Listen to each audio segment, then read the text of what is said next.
My name is Satyamunder Khalsa, and I am presenting about a recently published research on a strained germanium nanowire with a Trigate PMOS that has demonstrated a record 15x mobility over silicon.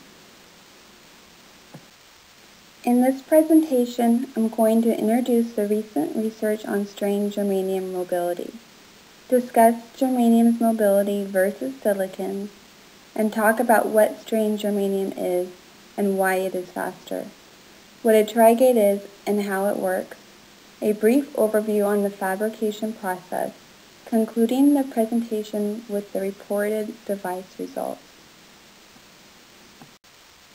Winston Chern at MIT published a paper titled High Mobility, High K All-Around Asymmetrically Strained Germanium Nanowire Trigate P MOSFET. He reported a 2x mobility increase over bilateral strained germanium and a 15x mobility increase over silicon's universal mobility. Due to the high mobility of germanium's nanowires, the overall power consumption is reduced when used as a Trigate channel material. Strained germanium is used to increase the hole mobility. Winston Chern reported a record hole mobility of 1490 centimeters squared over volt second. Trigate nanowires offer scalability, which we all know is important for future technology. The high K all-around surrounds the nanowire in a high K dielectric. This allows for greater capacitance and a smaller oxide thickness. The figure below shows the reported mobilities for a number of germanium FETs, with the TEM images showing a cross-section of the nanowire Trigate. What is strained germanium and why is the mobility increased? When the lattice is under strain, the semiconductor's lattice constant changes. This changes the EK relationship in Schrödinger's wave equation, which determines the effective mass. Since mobility is proportional to 1 over the effective mass, mobility increases as the effective mass decreases. The germanium atom is slightly larger than the silicon atom, and when it is grown on an epilayer of silicon, the lattice compresses. Figure 2 shows the asymmetric strain profiles for both the 18 nanometer wide nanowire and the 48 nanometer wide nanowire. Also notice the relaxation of the strain on the sidewalls. The effective hole mass for silicon is 0.39, which is slightly larger than relaxed germanium of 0.3. Bilateral or uniformly compressed strained germanium has an effective mass of 0.055, where asymmetrical strained germanium is even smaller at 0.034. It has been modeled that the theoretical hole mobility in a uniaxial strained, meaning compressed in just one direction, germanium is greater than 12,000 centimeters squared over volt second. This causes a strong quantum confinement, which increases the hole mobility. The mobility is limited by phonon scattering, which is when the kinetic energy of the hole exceeds the optical phonon energy. When this occurs, the phonon or the atomic vibration is created, and the carrier loses its kinetic energy.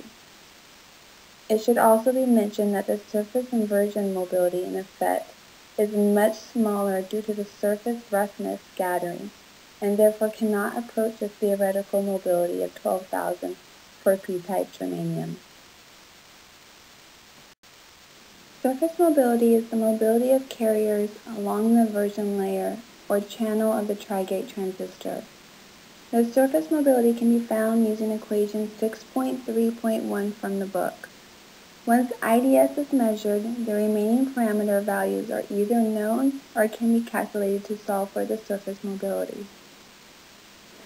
Figure 3 shows that the highest density of holes are located at the surface along the sidewalls of the nanowire, also known as the height of the Trigate. 80% of the carriers reside in the sidewall of the thinner nanowire versus only 50% for the wider one. Therefore, scattering is expected to affect the smaller one more. Figure 4 shows the effective mobility versus the inversion layer carrier concentration, with the 49 nanometer peaking at around 1400 compared to the silicon universal, which is below 200. Figure 5 shows the comparison of mobility between the whole mobility of silicon to the biaxial germanium to the 49 nanometer germanium nanowire, highlighting that the asymmetrical germanium nanowire has a 2x increase in mobility over biaxial and a greater than 15x increase over the silicon whole mobility. In this slide, I'm going to discuss the Trigate and nanowire. A Trigate has a total of 3 gates, one on top of the nanowire and one on each side. This allows the FET to have a wider gate and a smaller footprint. The nanowire is the channel material and is currently being used in research, as it has excellent gate control and reduced short channel effects. It is also important to point out that the width of the nanowire, which is reported in all the results, is only the horizontal cross-sectional measurement of the nanowire, which is different than the width of the Trigate transistor. Also, the reported nanowire differs from the ideal cylindrical nanowire by having more of a short FinFET appearance. A Trigate is basically a MOSFET and therefore works in the same way. A bias gate creates an electric field through the oxide, which creates an inversion layer or channel at the surface of the material between the source and the drain.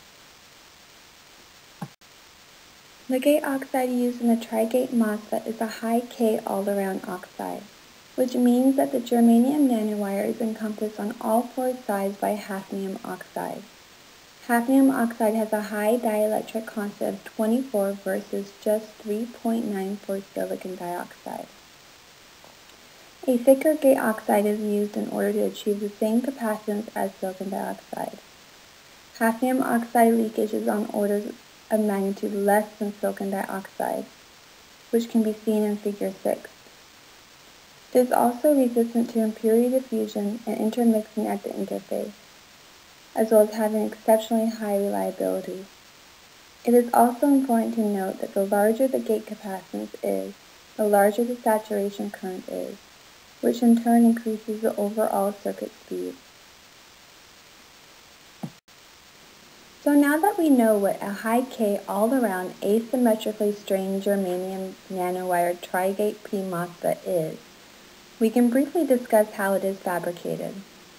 Figure 7 shows how biaxial strained germanium is patterned in such a way to allow lateral relaxation while maintaining longitudinal strain through the use of a silicon layer. Figure 8 lists the process flow for creating a Trigate MOSFET. The key takeaway from this picture is that the Trigate is actually quite large, with a channel length of 10 microns and a width of 500 nanowires. Future work would include research into this transistor scalability. Figure 9 is an XTEM picture of a cross-section of the single 18 nanometer wide germanium nanowire. This image clearly shows the germanium nanowire with a silicon layer on top to maintain the asymmetrical strain of negative 2.4%. The nanowire is encompassed with hafnium oxide, and tungsten nitride is used as the gate material, which lays nicely over the gate oxide and nanowire to creating the Trigate. So what does a high mobility germanium Trigate look like? We know that it has a 10 micron long nanowire channel made from asymmetric strained germanium, in which the strong quantum confinement of negative 2.4% strain reduces the effective mass of holes along the inversion layer at the sidewall surface of the nanowire, resulting in an impressive 2x effective mobility enhancement over previous published research. The Imax over Imin ratio is greater than 10 to the 4th, with a sub-threshold swing of 85 millivolts per decade. We know the circuit speed increases with a larger ion, whereas a smaller sub-threshold swing minimizes I-off. Since the subthreshold swing is equal to nu times 60 millivolts per decade, nu should be minimized in order to decrease the swing. Therefore, the aux would need to be increased in order to minimize the subthreshold swing. It is suspected that the VT shift is due to the interface states within the oxide. These interface states trap electrons and act as parallel capacitors, which degrade the subthreshold swing. The inversion ionized donor concentration at the surface of the nanowire is 7x times 10 to the 12 for all resulting parameters, with the average surface carrier density for the Trigate equaling the inversion donor concentration divided by the sum of the nanowire width, plus 2 times the height. To summarize the findings from Winston Chern's paper, the 18 nanometer device has a mobility comparable to the state-of-the-art strained germanium devices at 850 centimeters squared over volt second, and that the 49 nanometer device shows a dramatic 2x improvement of 1490 centimeters squared over volt second, relative to the highest reported strained germanium mobility. The lower mobility seen with the 18 nanometer is due to surface roughness as the charge density peaks near the sidewalls. It is predicted by the inverse effective mass model that the thinner nanowires should have higher mobility as long as the fabrication process reduces the sidewall roughness. Therefore, the results for the asymmetrically strained germanium are promising for future high-performance CMOS applications. Here is a list of the 6 references used for this presentation. I want to thank you for taking the time to watch my presentation. I hope it was both enjoyable and educational.